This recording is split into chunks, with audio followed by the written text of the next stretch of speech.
A cozy kitchen with the aroma of coffee in the air. The camera focuses on a clean, well-organized countertop. A coffee maker, fresh coffee beans, and other necessary items are laid out. The ritual of making coffee, a daily tradition for many. Today, we'll explore the art of brewing the perfect cup. Growing coffee is a delicate process that requires attention to detail and the right environment. Coffee is grown in certain countries around the world that have ideal conditions for its growth, including areas with rich soil, high altitudes, and a favorable climate. There are two main types of coffee farms: large commercial farms and small family-owned farms. Commercial farms use modern technology, such as irrigation and fertilization systems, to increase yields and efficiency. Family-owned farms, on the other hand, rely more on traditional farming methods, such as manual labor and natural fertilizers, and often specialize in producing specific types of coffee beans. Coffee production in Brazil. Brazil has been the world's largest producer of coffee beans for more than 150 years. Coffee plantations cover about 27,000 square kilometers of the country, most of which are located in the southeastern states, Minas Gerais, São Paulo, and Paraná, which have an ideal climate and temperatures for its production. Brazil is also distinguished from other coffee-producing countries in that coffee is made in it through a dry process. That is, the coffee berries are dried in the sun instead of being washed in the wet process. When talking about varieties, there are two main types of coffee trees: Arabica and Robusta. Arabica beans are known for their delicate flavor and are usually grown at higher altitudes, while Robusta beans have a stronger, richer flavor and are grown at lower altitudes. Within each type of coffee, there are many varieties, each with its own unique flavor and characteristics. Now, the second stage is harvesting the coffee. Harvesting the coffee beans is a crucial process that affects the flavor and quality of the final product. There are two main methods for picking coffee cherries, each with its own advantages and disadvantages. The first method is to cut the tape. The second way is selection. The strip picking method involves removing all the fruit from a branch at once. This method is faster and more efficient than selective picking, making it ideal for large-scale coffee farms.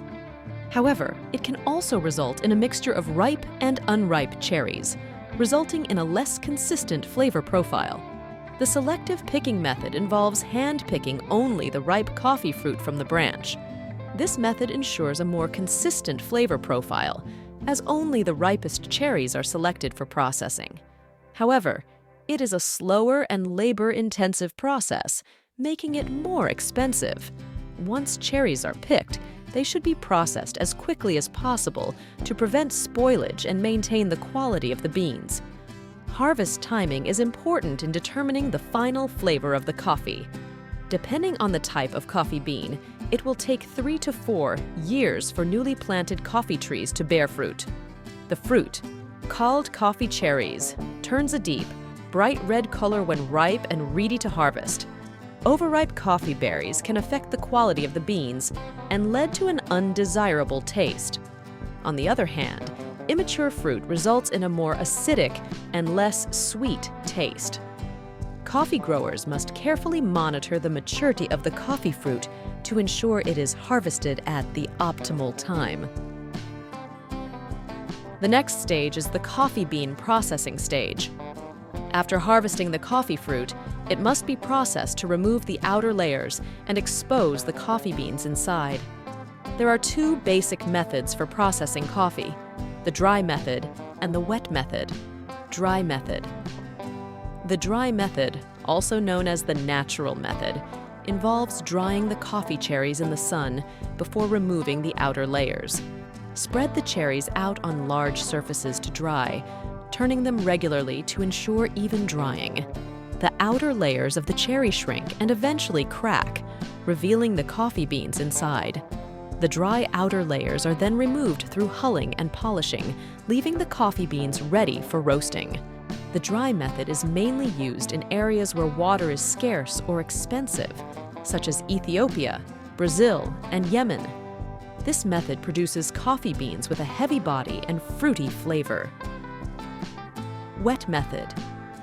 The wet method, also known as the washed method, involves removing the outer layers of the coffee cherry before drying the beans. The cherries are first cut to remove the skin and then placed in water to separate the remaining layers from the kernels. The grains are then dried in the sun or through a drying machine. Once the beans are dry, the outer layers are removed, leaving only the coffee beans to roast. The wet method is typically used in areas where water is abundant and the climate is humid, such as Central and South America and East Africa. This method produces coffee beans with a more acidic and clean taste. Now, I will briefly explain to you the beginning of the coffee that you are making, but do not forget to like and subscribe to the channel. 10 stages of coffee making, as we mentioned in the video. 1. Coffee cultivation. 2. Coffee harvest. 3. Coffee bean processing. 4. Drying coffee beans. 5. Classification and sorting of coffee beans. 6. Exporting coffee beans. 7. Evaluation of coffee beans. 8. Coffee roasting. 9. Grinding coffee beans. 10. Coffee tasting. Coffee's journey from seed to cup is a remarkable testament to the dedication, expertise, and passion of the countless individuals involved at every stage. From the farmers who nurture the coffee plants to the roasters who meticulously extract the flavors of the beans, every step contributes to the creation of this beloved beverage. I hope you enjoy watching it, my friends. Stay tuned for upcoming videos and more knowledge about the industry.